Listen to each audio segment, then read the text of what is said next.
Hello, good afternoon. Welcome once again. How are you all doing? Doing good? Now that exams are approaching, I'm sure everybody will be busy revising, solving PYQs, getting into the nitty-gritties of all your courses, your curriculum, finishing off syllabus, practicing. Now, when it comes to practicing, that reminds me, there are a lot of students of mine who ask me a lot that, ma'am, since I'm an English teacher, who ask me that, ma'am, how do I write good answers in English? How do I go about it? Now, this definitely is a question to ponder upon, wherein I have always given, certain suggestions and strategies to my students as to how do we write good answers in English so that we score good marks and it's just not about scoring good marks. If you score good marks in all the subjects, your percentage definitely jumps up, isn't it? So that's the reason I've taken up this topic today. So we'll move about and we'll see how do we frame good answers in English, right? Because see, English is the base of all the subjects, and you all very well know that even if you write answers in biology or physics or chemistry or social studies, the framing has to be good. Definitely, in physics or in science subjects or social studies, you do not have the, marks deduction for incorrect framing, but probably the terminologies and the correct spellings, they do carry marks. So let's move ahead and see what I have prepared for this session.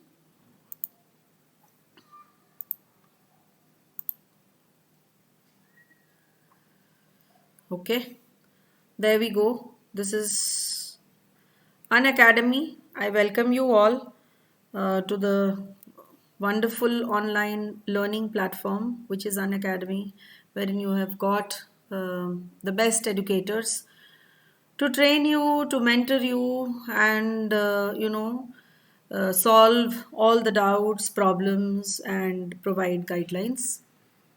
So, today I have taken up the topic as hacks and strategies to write good answers in English, right? So, this session will definitely help you. And I'm sure the strategies which I tell you, if you apply them, if you implement them during your exams, it is definitely going to do good to you. A little briefing about me. Those of you who know me, I am a Plus educator and I'm Paromita Chattaraj. I'm working with an academy as a Plus educator past 8 months. I have an overall experience of 15 years. I'm qualified and trained, trained under British Council as well. Proud to tell you that I have been given an award, a certificate as a best activity coordinator. I have also been trained under different platforms, and just to tell you more about myself, I have also good administrative skills. So, just moving ahead with this, today's topic, the hacks or the strategies to write good answers. So, let's crack it. Now, the first thing which comes is the question. Now, any which way, you will have to write down the answers of maybe an essay type question, or maybe a long answer, maybe short answer, whatever it is, whatever. The first and foremost thing that you have to do is read the question properly. What are the things that have been asked in the question? You will have to understand that. Now, if you have time, please take up a pencil, decide the keywords of the question and underline them.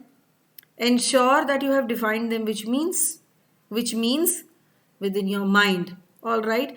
Nobody has asked you to, define what you have understood, but yes.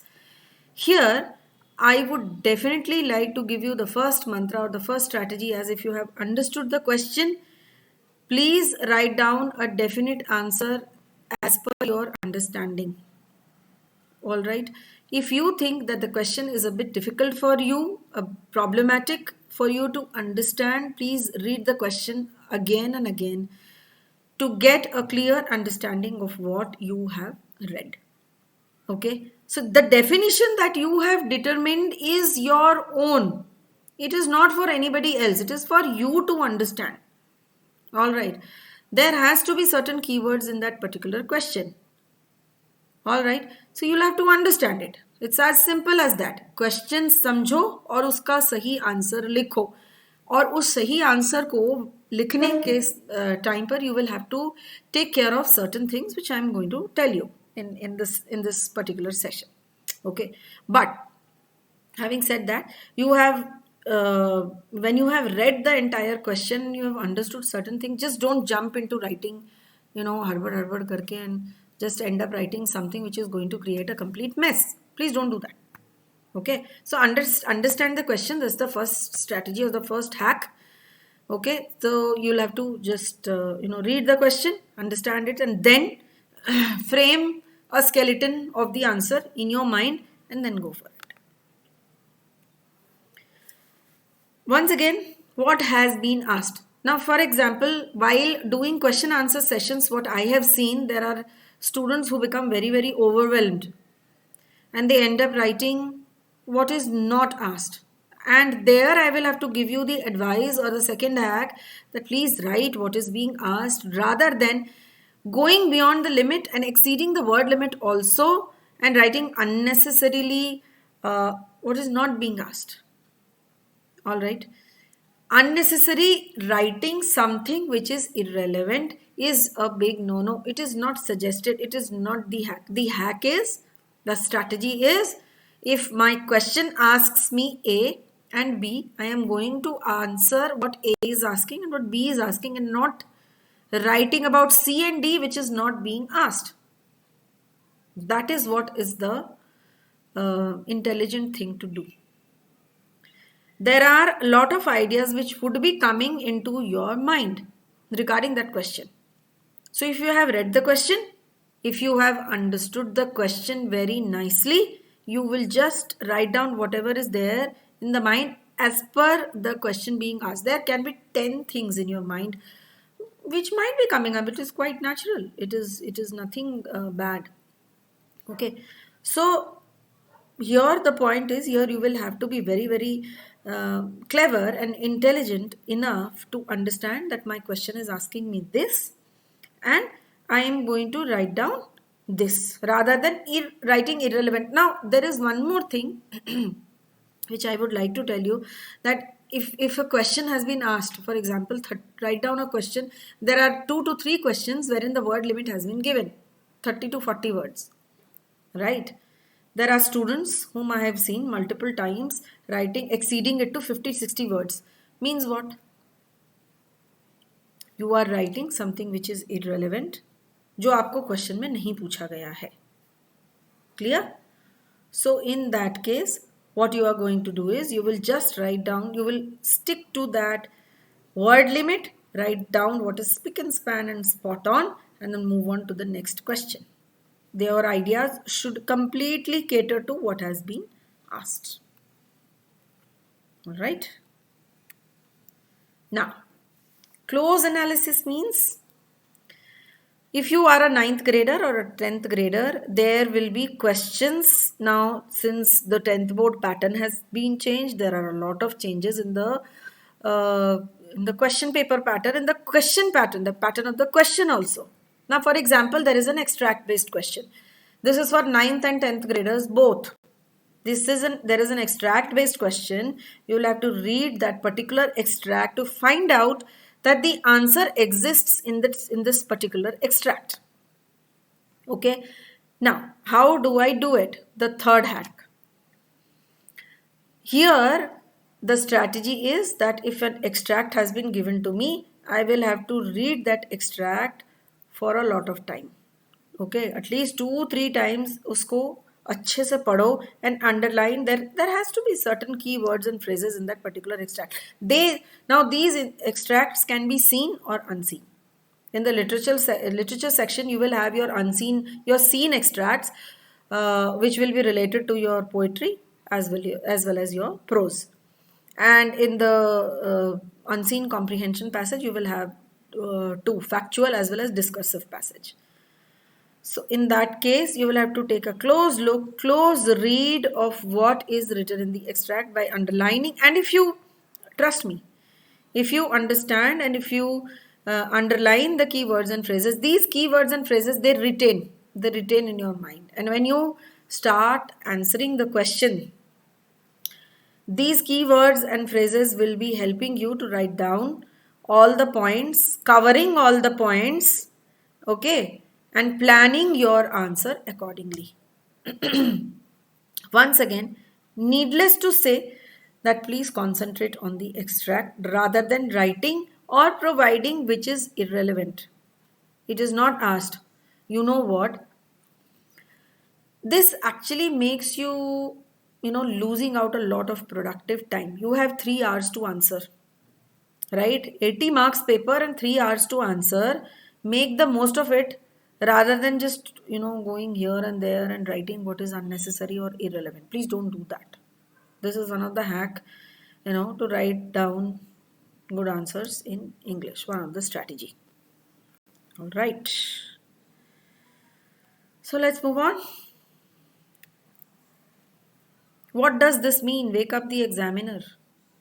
Whatever you are writing is going to be checked by the examiner. Now, if you understand these strategies and you even implement 30 to 40% of them and you end up writing good answer, it is definitely going to impress the examiner, right? Which means that you will have to think of the first possible approach, right? The first thing that is given to you is the question. You read them, okay? You read all the questions while attempting, you will have to read them one by one. As I have told the earlier strategies or the hacks, you will have to read the question, understand it, make the plan, and check what is going to be written. What is the first possible approach? Be willing to dispute the terms of the questions if you are given the opportunity. Now, for example, you have understood the question and you know this could be the first possible approach or this could be the first possible answer that is coming to your mind. Please note it down or make a plan. Definitely during the exams you will not be allowed to make any plan, but when you are doing it as a practice in your home, you will have to understand that this is the first thing that I'm going to mention, this is the second thing, this is the third thing, and my answer is over.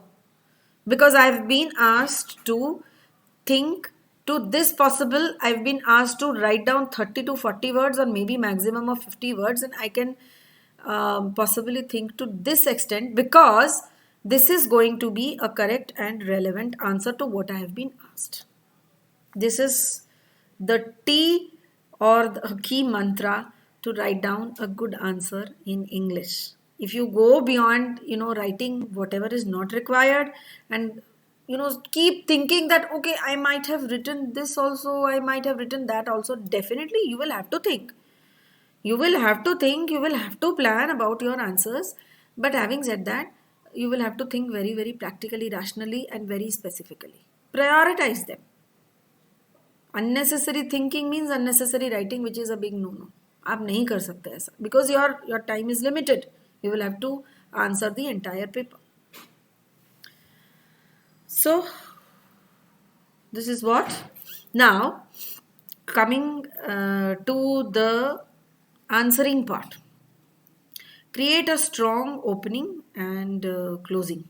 Now there can be there are a lot of long answer questions with reference to grade 10 exam paper. Okay, if you now the examiner definitely has got lot of papers and long answers and short answers and similar answers, lot of things to be marked. Okay, just repeat the words of the question. This essay asks about this or this questions ask about this, and I am going to write this. Now this has to be repeated in your mind. वहाँ पे लिखना नहीं है आपको.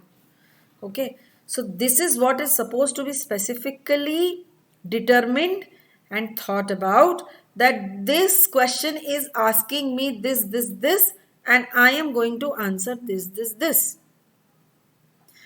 Now, dictionary definition of one or more terms in the question means, again, thinking about new words, defining the question in a different way, but not in a wrong way. When you are writing, maybe now this short controversial statement and relevant quotation and piece of evidence is very much applicable to analytical questions, which is a part of grade 10 syllabus. You will be given maybe a pie chart or a bar graph, and there is a discursive or an argumentative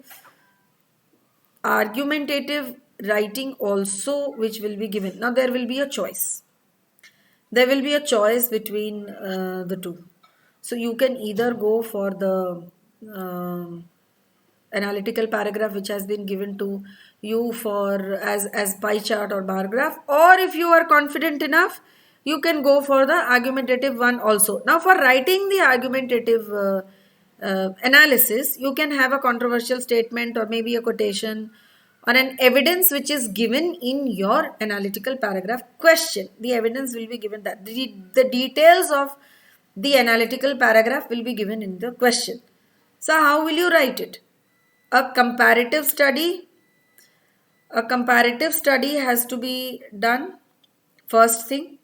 Now there will be data given. For example, let us take up buying of smartphones. The current question paper says buying of smartphones as well as buying of computers. There is a bar graph which has been given.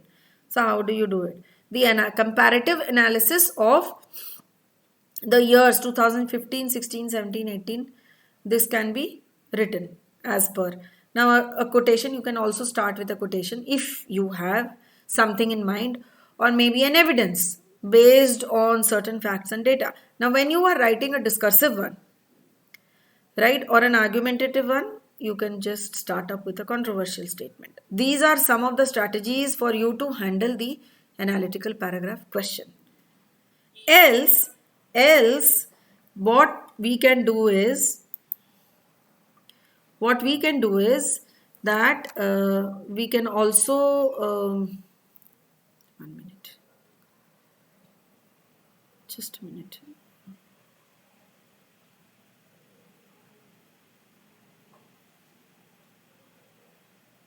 What we can do is we can just take up some evidence or certain facts that we can write in our analytical paragraph question. Okay.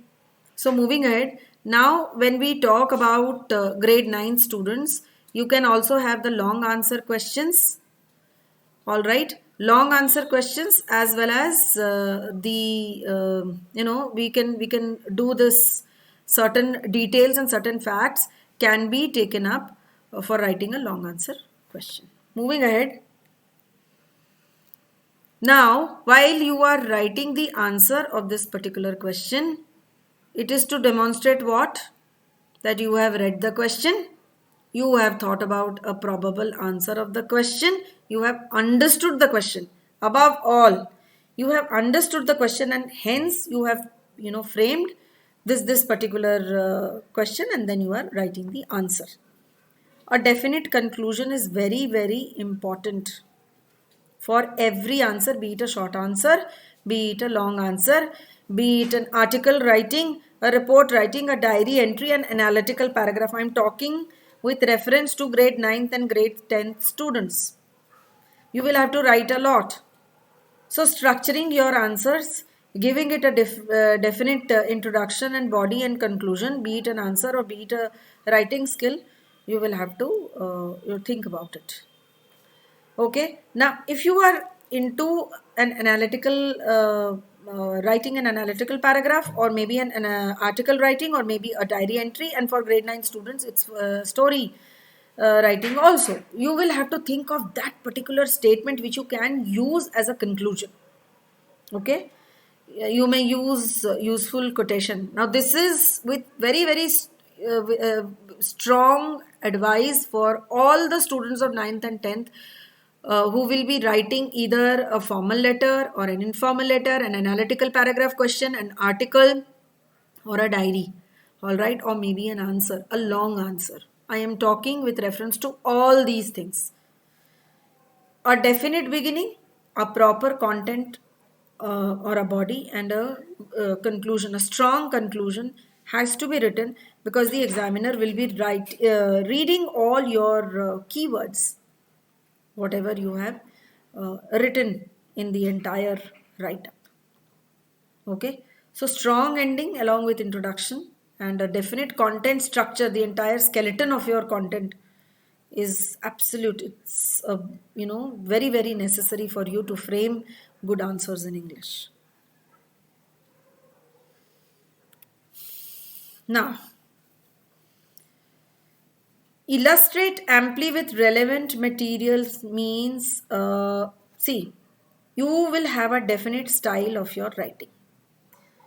Now, if you are writing an article, for example, if a grade 9th student is writing an article, yes, I always advise my students to go for rhetorical questions, which is an illustrative material. As a language teacher, I would be advising that because for bio and physics and all, you have your diagrams. For English, you will not have your diagrams. So, just giving any quotation for the sake of it, which is not relevant, is not advisable, you will be caught, right? The examiner who is going to excuse me, the examiner who is going to check your paper is a learned person, and he will definitely spot it that you have written something irrelevant which does not match your write up. Now it's not necessary that your quotation has to be like very very big and lots of complicated statements. It's not necessary. You can just take up a simple quotation. All right.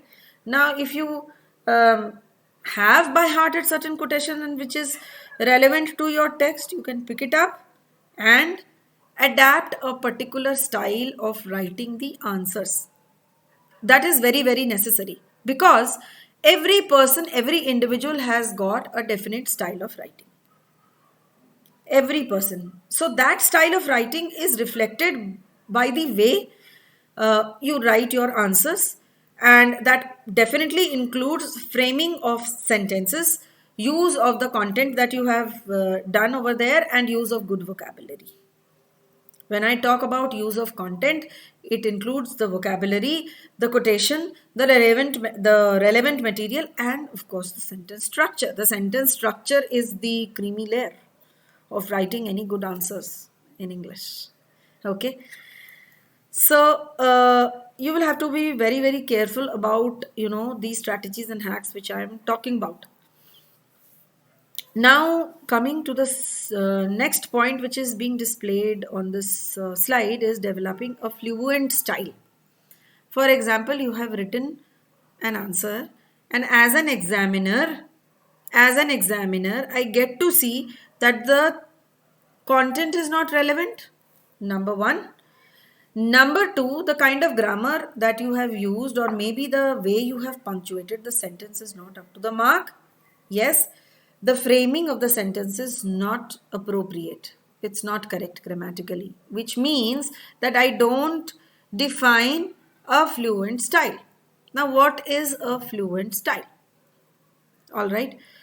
लिखने से पहले just whatever you are writing, just give it a thought. Whether I always tell my students, speak the sentence and listen to it. Is it sounding correct to you? Is it sounding something? Is there some instinct that will make you feel that the sentence is incorrect, or the kind of word or the vocabulary which has been used is incorrect? Now there are two more points which you all can see on the slide. Is, does it say what you mean and does it make the point?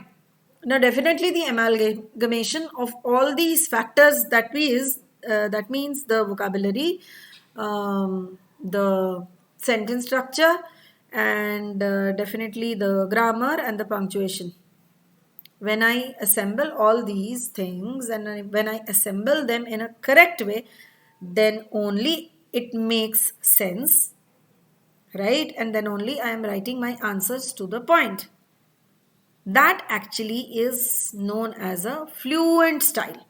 which is going to happen only when you write and practice.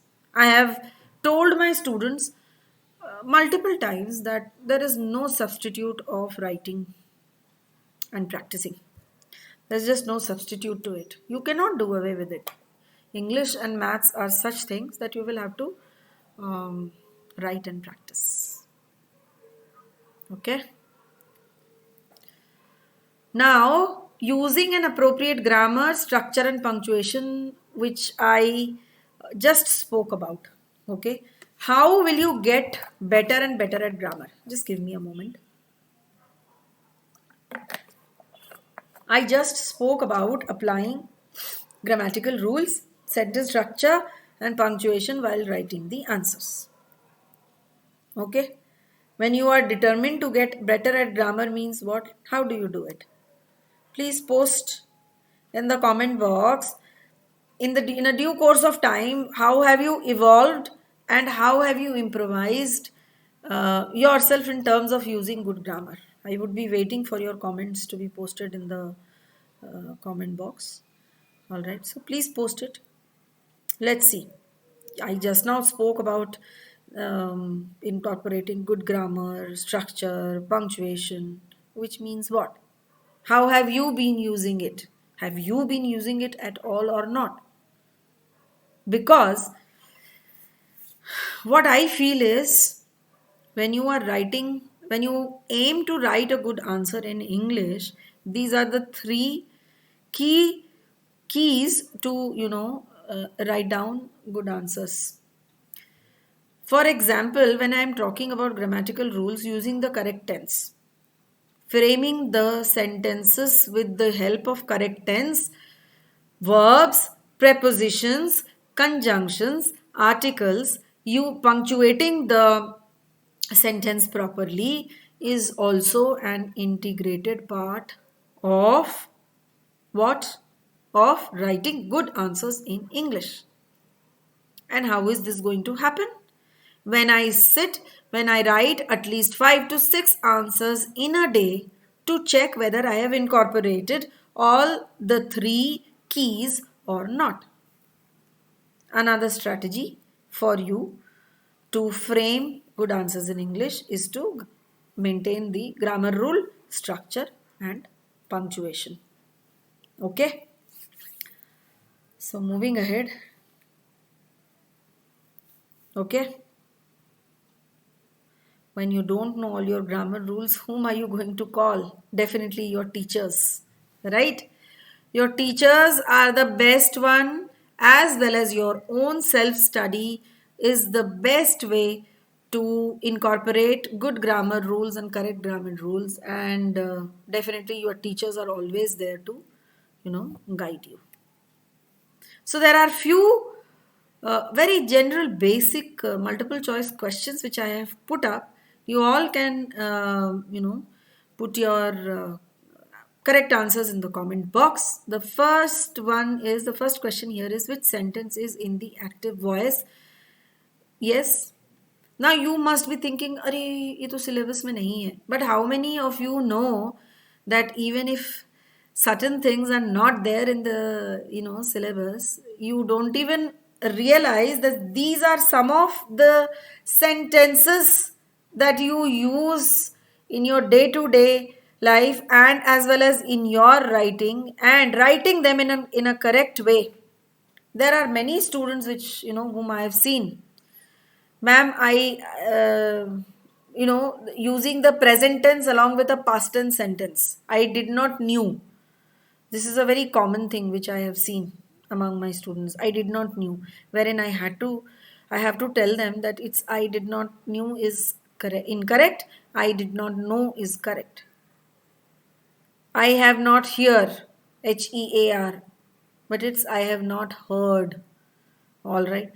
These are some of the basic things. In and on, prepositions, conjunctions, verbs, the correct forms of verbs, all are applicable for writing good answers.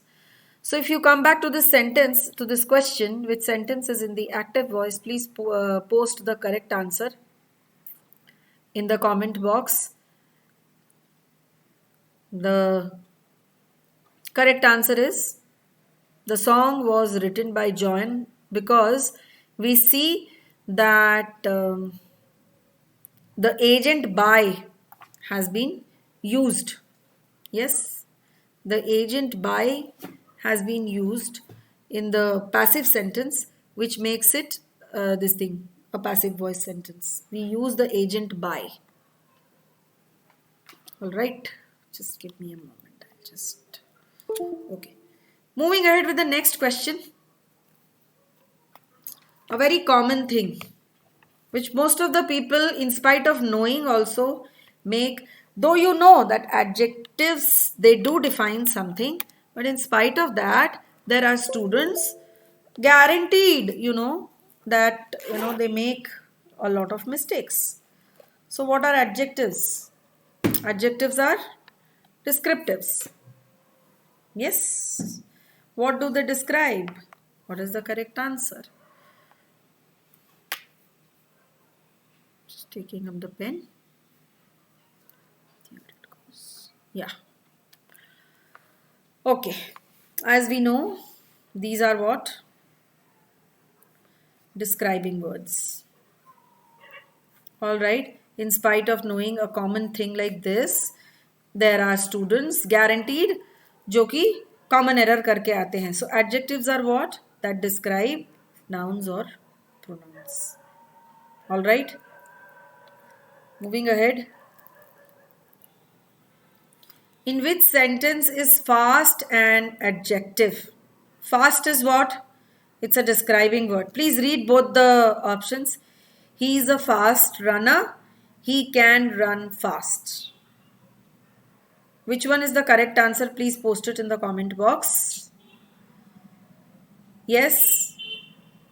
The word which is describing the noun or the pronoun. The correct answer. Please post it. Moving ahead. Yes, this is a tricky question. When I had taken my session for determiner, I had actually told everybody about the definite as well as the indefinite articles. So which of these articles is an indefinite article? The word itself says, and this defines what? A particular thing. This defines a particular noun, especially a particular thing or a noun. Yeah. So this becomes definite and this is the correct answer. All right. Which sentence contains a definite article now? Definite. We just spoke about it and it is quite obvious for you all to post the correct answer in the comment box. We are talking about, we saw a movie. Which movie? We don't know. Indefinite. And in the second option, we are talking about a particular movie. Hence, it is the definite article. Which is the auxiliary verb? What is an auxiliary verb? You will have to understand that. A main verb and an auxiliary verb. These are the small things in grammar, excuse me, which you are supposed to be, taking care of. Did you win? Which is the auxiliary verb? Please post the correct answer. What is the correct answer? Please post it. Yes. Please post it in the comment box. Check about the principal verb as well as the main verb and then post the correct answer. Yes. Dependent clauses. Independent and dependent clause. I like him because he's funny. Which is the dependent clause? Divide the sentence into subject and object and see which clause is dependent on what. If you reread the sentence, I like him because he is funny. This particular, now where did the pen go? Yeah. Now this particular sentence seems to be a complete one. It is not dependent on anybody. but because he is funny is dependent on I like him. So this is the correct answer.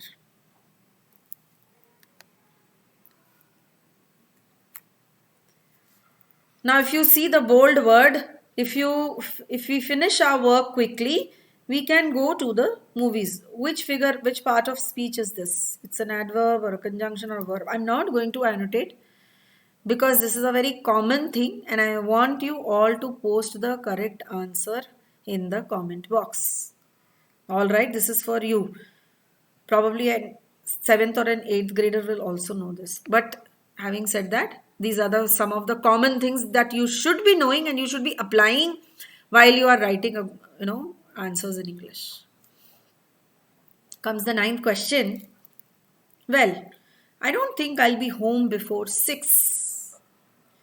What is it? Is it a preposition or a pronoun or an interjection? What it is? Post the correct answer and give me the reason. Why do you see? It's for sure it's not a preposition or a pronoun, and definitely it's the first option. All right, it's just interjections are often also expressed with the help of exclamation marks. Yeah, so this is an interjection. Andy knocked on the door, but nobody answered. Very, very common. This is for you all to understand. It's a connective. It is connecting both the sentences. Andy knocked on the door. Nobody answered is connected by the help of, with the help of this.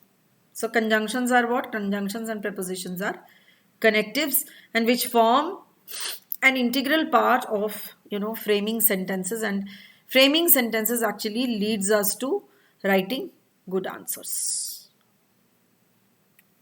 Okay, now moving on to some more strategies. Please be accurate while writing your answers. As I have already told you, it is any good student who is having a good knowledge of English is expected to be very, very accurate in terms of his spelling, grammar, punctuation, etc. Okay, why? Why do you think you should be accurate with spelling, grammar, punctuation? Please answer me. ऐसा क्यों लगता है?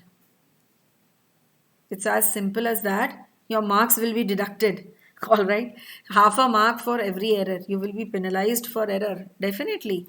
Okay. And the kind of language that you are using, if you really have an ornamental language and you really end up using good vocabulary and you have a good style of language, you are just unstoppable. There is just no one who can not allot you good marks. Definitely, quality of language in English matters. That also is one of the strategy as to writing good answers in English and maintaining the accuracy in terms of grammar, spelling as well as punctuation. Okay, which actually reflects the quality of language that you have used while writing the answer. Now, once you have solved the entire paper, you should be having at least 10 minutes of max to just go through what you have written, and last minute editing or maybe last minute corrections can be done during this time. So here, managing the time and going through the entire paper end May, when you have written everything, just turn over the pages and see what you have written. You will have to see that. Okay, so in that case, when you come across certain errors in terms of punctuation or grammar which you feel can be corrected, please go for it. कम से कम गुंजाइश होनी चाहिए गलतियों की. You should not be having any errors. Be succinct means, again, when I advise my students during my plus classes, I say that please write clear and short answers when you have been asked to. Okay. Now, the second point here says leave yourself time to make new points and avoid repeating ideas. Yes. Sometimes while writing an answer, you end up repeating the same point. Please avoid doing that. New points are expected for you to write. Apart from that, you have to be very, very clear while you are expressing whatever you have written. And shortest manner, in the sense you cannot be stretching your answer unnecessarily, because the examiner will not have the patience to read. He will just check the keywords and the framing, whether you have done it. And see, the examiners, they have a set pattern of marking your answer. So in that case, if you have written to the point answer, if you have mentioned all the points which are different and you have not repeated yourself, I think you have won the battle. To an extent, the battle is won. Okay? All right. Now, sometimes if you are supposed to be repeating a certain point, use this phrase. Can you see this? As I have said earlier, yeah.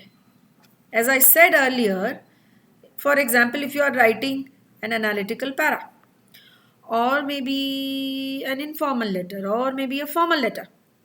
Okay, informal letter will have this, an article writing will also have this, diary writing will also have this, sometimes an analytical para will also have this. So if you are repeating something, you can use this phrase. It is going to be very, very helpful. Now, the most important thing, use an appropriate tone and vocabulary when you are writing. Okay, contractions, if you all say.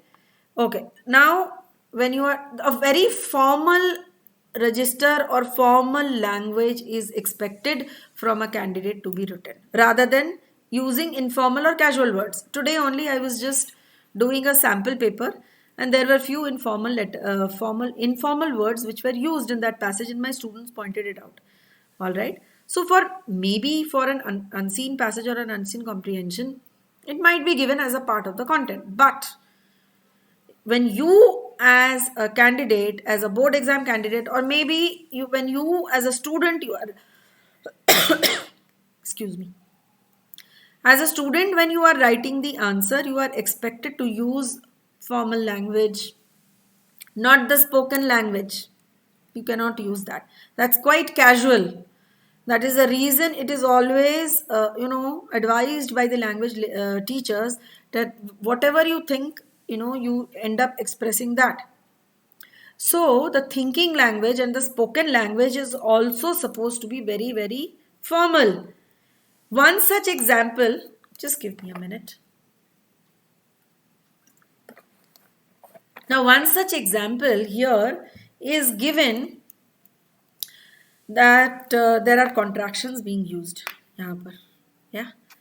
Please don't end up, I have advised all my students don't. It's a big no-no. Please do not use. Do not use. It's not appropriate in writing. It's do not, cannot. It's not can't and don't. But we often use, these contractions while speaking. Slang, colloquial language, contractions, please.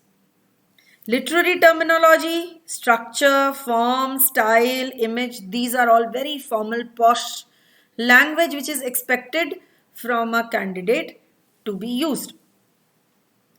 Instead of using contractions or slangs or casual or colloquial language, you are not supposed to be using this. Make good use of quotations wherever it is required. If you are writing, as I have already said, if you are a 9th grader and if you are writing an article, or if you are an 11th, 12th grader, whatever is relevant, please, if you remember certain quotations, please write them. And if they are relevant, definitely. Any quotation cannot be just applied for whatever you are writing. If you have got a story or maybe an article to be written, if the quotation that you are being reminded of is relevant to what your question is asking, then you can just write them. And sometimes You may also blend them into your own sentence structure and also create quotations of your own. Alright. Now, if there is a quotation which is related to maybe probably health related quotation and the article is all about that, you may make use of it. If you are confident enough to create your own quotations, then nothing like it. You may please use it. But if you are not confident, I would advise you not to use it. If you don't remember the exact words, because quotations are quoted by somebody, and altering them is not suggested. So it's better you create a quotation of your own and you can just use it. Again, there are certain quotations which are given in the content also, that also enables you to comment on the theme, style and character. There are certain quotations and certain details which might be given in your maybe unseen comprehension or seen comprehension. Yes, seen comprehensions have got a lot of quotations which can be reflecting about that particular character or maybe the theme of the poem, the seen ones, the one which would be taken from your literature. So please read them, understand them, what it is reflecting, what it is talking about the character, etc. Now, the last point, if you see, do not use quotations simply because you have memorized them. Okay, if they are relevant to your answer, as I have already said, I have repeatedly said, if they are relevant to your answer, please use them. Else, there is no point using a quotation which is not at all relevant to the topic that you are writing about. Or maybe if you are confident, as I have said, if you are confident enough to create a small quotation which is in your own words, you may please go for it. Now, this is the most important thing. I often end up hearing students that language paper was very lengthy, maths paper was lengthy. Now that we are talking about just language or English, yes, definitely there is a lot to write. But there is nothing to panic again. The sky has not fallen, and you will have to organize your time as to there are three sections, section A, section B and section C. You will have to divide the time appropriately, wherein this time grade 10 will be having a lot of multiple choice question because the weightage has been given to them, but there are a lot of literature questions also. There are different sections for ninth graders, 11th, 12th graders. There are different sections of literature as well as and writing as well. Now, if you feel that the writing takes lot of time, but here again, if you have to manage the time, you will have to write it in a sequenced way. Section A followed by B and C. Please don't end up writing just because section B, the writing section is very very lengthy. You start with section B. Don't do that. That is not suggested for any of the student, be it a student who is appearing for board exam and even if you are writing in home exam. So you will have to check how much time you are devoting for section A, how much for section B and how much for section C, wherein wherein decide on the order in which you wish to answer them. Definitely yes. Now, for example, you want to attempt section B, which is your writing section. For section A, you may leave some space, maybe 1 page, 2 page, 3 page, depending upon the number of question and the space which will be required as per your handwriting. Okay, so you answer them all and whatever ideas you have, please organize them. Write the section which is going to take the maximum of time, but please maintain the sequence. Answer them all. Don't leave them. Even if you end up writing one line, please do it. Please do not leave any question. This is the thing which is like quite challenging, and the management of time, organizing the time is very, very necessary, especially for English and Hindi. Okay, now jotting down ideas about any question. Don't hope to remember things, especially bearing in mind that you may be pressed for time towards the end. Now, for example, you have read the entire, you will be given 15 minutes of reading time. Okay. So, after reading the comprehension passage and taking one read of the entire question paper, you start solving them. Okay. So, for example, you are going through one question which you may feel you will be writing later. maybe you will be attempting the writing section first and then you'll come to the literature section. So maybe you're going through a question, and in that, at that point of time, you get to see that there are certain ideas which are cropping up. जल्दी से उसको note कर लो. एक rough page, take the left right hand side corner of the page and jot down those points in the examination sheet with the help of a pencil, because you can erase it later. And while you are writing that question, make use of those points you have already jotted, because usually what happens while solving the entire paper, last में ऐसा होता है कि there is a there is a crunch of time, and children they get panicky about it. So jotting down points of some answer which suddenly crops up into your mind is definitely going to help, because that is going to be my ready reckoner. अरे वाह, दो वो points मैंने लिख के रखे, let me use them.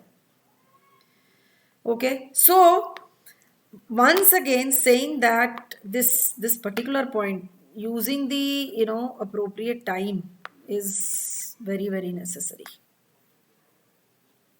Okay, every question has got its appropriate time, be it section A, section B, and using that appropriate time is very necessary. Please don't exceed it. Section A, B, and C, divide it properly. Okay, this is what you are supposed to be doing. Divide the time and don't exceed it. This is what you are supposed to be doing. Plan your answers carefully, which is definitely the most integral and the most important thing. You should be confident enough what you have prepared. Okay, so before the exam, if you have planned and prepared well, why? If you have planned all your answers, if the thoughts are organized in your mind, you will save the time, you will be able to manage the time. And बैठ के सोचने से अच्छा है, please prepare yourself nicely, please plan all your answers nicely, and then come up with a very good, sharp and fluent answer. That is what is expected, right? Because our topic is that we are talking about writing good answers. So how do I write good answers? All the strategies that I have discussed during this session is definitely going to help you. Okay, so please make a note of all the strategies that we have come across, and make a note of all the techniques. Please make a note of all the techniques. I would again strongly advise you to go ahead with the entire session. Check what are the strategies point wise that I have spoken about. Okay, if you have any questions, you may please post your questions in the comment box. I would be answering them. If you have any doubts, you are most welcome to ask me. And my advice is that when Unacademy is providing you with such wonderful learning opportunities, I would advise you to take a plus subscription. Use my referral code to get a 10% discount, and I will be talking to you about the creative part of Unacademy. So this is what we discussed today. I have told you what are the strategies. You have understood them. Now it is, the time to implement all these strategies. It is just not, watching the session or having a discussion with me. Now there are a lot of things. There are a lot of small things which I have catered to. Even if you implement around 5 to 6 of these strategies, you will be sorted. I am very sure about it. Do revisit, do view the entire session, share the video with all your friends, and I'm going to, I'm very sure that it is going to, help you before your examination, your final examination. Okay. Now, November 28th and 29th will witness a career quest organized by Unacademy. So all the students are requested to register, which is a free registration, and you will get a expert advice from a group of panelists who are going to guide you and counsel you about your career. So please download the Unacademy app. And these are some of the plans that we are talking about. We have a monthly plan of 2,500. Then we have 6 monthly for 10,000. Then we have 15,000 and 25,000 for 12 months, as well as 2 years. Okay. So if you want to ace your examination, that is all 6th to 12th, students from 6th to 12th, Unacademy is the best platform wherein you get lots of facilities. And what are these facilities? I'm going to talk about them. Now you can learn live from the comfort of your home. There are all the subjects are covered, and top educators are taking classes every day. We have weekly quizzes, we have test series, we have doubt solving sessions. Every fourth class, every fourth session is a doubt solving session. I make my children, I being a batch educator, I make my children write down the question answers, and they have improvised on that a lot. We give them practice questions also. We take tests. There are test series, notes and PDFs are provided, and all the top educators will be guiding them. So don't wait. Go for an Academy Plus subscription. Talking about some of the ongoing batches for 9th and 10th, revision batch and Brahmastra batch are the two batches along with, I'm associated with. There are a lot of other batches which are the upcoming batch, which is going to help you to ace your examination. We are doing PYQs, that's previous year questions. We are providing them important questions. We are making them solve all the uh, questions and answers and solving their doubts, etc. So please subscribe, go for a plus subscription, and I will see you once again on another interesting topic, which will be how to solve comprehension passages. And see you all in the next session. I hope you all had a nice time.